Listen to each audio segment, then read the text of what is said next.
Okay, welcome to week 2. Let's talk a little bit about some deliverables for this week.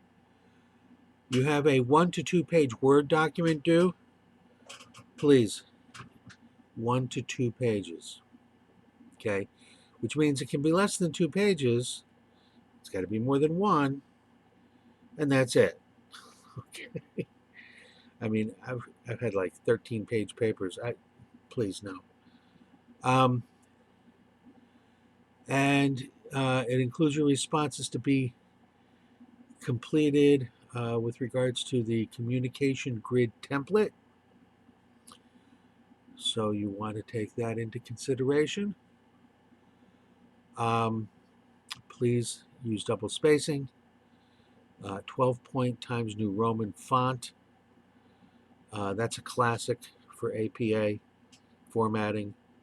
Um, I will accept Arial because that's the only other APA approved font, but I think SNU is just focused on Times New Roman for your information, but I will accept Times or Arial 12 point and 1 inch margins.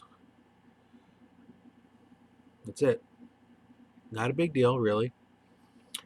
Okay, so you're looking to assess the impact on stakeholders, low, medium, or high, internal and external. So let's talk a moment about that. Okay. In your heart, you may be an advocate for service workers being paid more. In your heart, you may uh, have an interest in uplifting frontline workers. Um, in your heart, you may want to see a corporation such as this theme park um, embracing their low level employees. That's a call. I'll leave that to you. But to be honest with you, most of the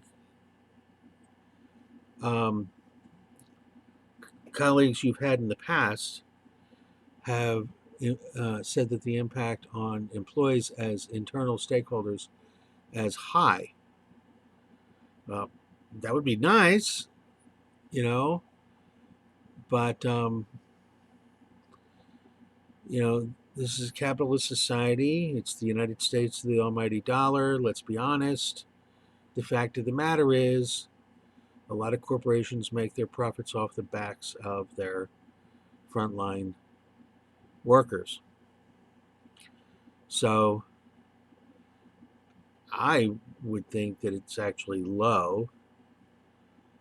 Um, Not that I like that. I don't. I'm not uh, a, a champion for that sort of thing. I would like to think that we could uplift service workers and frontline workers. So I'll let you say whether it's low, medium, or high, but just you know, whatever you land on, that's what you're going to be making a case for across the rest of this course. Um, you know, similarly, not quite similarly, but you somewhat analogously, a vendor is an external stakeholder, and you may say, well, I mean, it's the reopening is a high priority for them. Well, it may be if they're a small vendor and we're their biggest client, but you know, chances are we've got a buyer for a lot of the kiosk stuff, um, and that's internal. And so they may not be low, but they may not be high. Um, if it's a food vendor, um, they probably have other clients. They're not going to be completely dependent on us. etc. So you're going to have to weigh all that out. Two crisis communication methods for each stakeholder. What you're probably looking for is efficiency and effectiveness. Um, there's a time and a place for creativity. Um, I don't know that now's the time to arm everybody with their own personal app. Um, but let's think about this for a second and we'll break it down a different way. The community is an external stakeholder. If you're talking about the general population living within a mile of the park, they're probably low level, okay? They're going to hear from us through the local news. We don't need to do anything for them particularly. I mean, we don't, because whatever's reported in the news is going to be reported in the news. And I kind of take that back. You know, what we'll do is we'll counter that by making sure that the news picks up the stories of how accomplished we are being in addressing the needs, um, and addressing the issues. And there will be opportunities for goodwill. So we might, like, for example, publish a coloring book, super inexpensive to do. And we might give it away to the grocery stores. And that'll get the kiddos excited, you know. Hey, I've got some new object that I can play with and it's free, so mom doesn't care, and and that's nice. Because we're accentuating, reliving the wonderfulness that the park has been, and we're looking forward to the reopening. So from that perspective, the community is a low level. But what if we're talking about the mayor? Okay, the mayor may understandably be high level, and communication methods with the mayor may include a uh, may include access to an internal website that is essentially only meant for people like the board of directors, the C-suite, um, engineers working on the issue. Presuming it's a ride, it could be anything though. I'm looking forward to seeing who comes back with what, because the issue could be anything. Um, and so those are considerations that you want to bear in mind. Um, so I touched on stakeholders and the interest in the park's reopening, um, and the impact on stakeholders. You can probably just kind of reel that out on your own. Information needs and communication methods I touched on. Crisis communication, that's what I was looking for. So look, I'm going to say this to everybody. Let's be very clear. In the past, I've gotten a lot of, um, oh, we got to be transparent. We got to be transparent. We got to be transparent. We got to be honest. Okay? That's what we got to be. And, you know, um, the frontline worker who sells snow cones in the park does not necessarily need to know all the machinations of what's going into repairing a ride.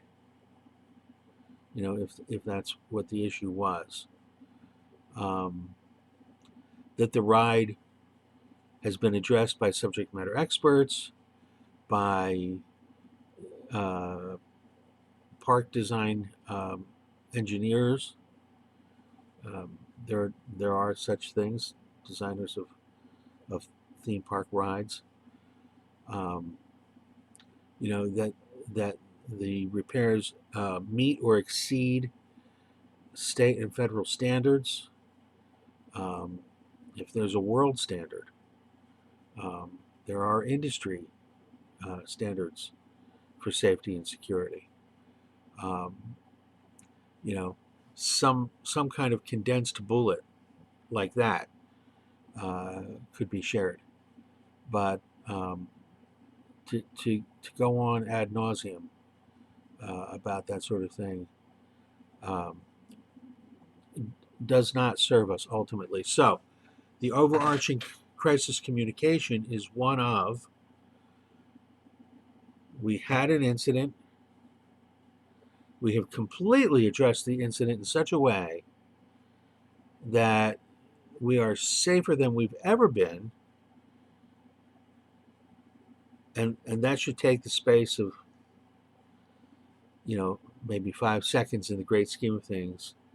If, let's say, it's a 30-second communication piece, and the other 25 seconds is going to have to do with, and the park is ready to reopen, and we're so excited, and this is going to be great. You're going to love it, and there's new things, and da da da da. Okay?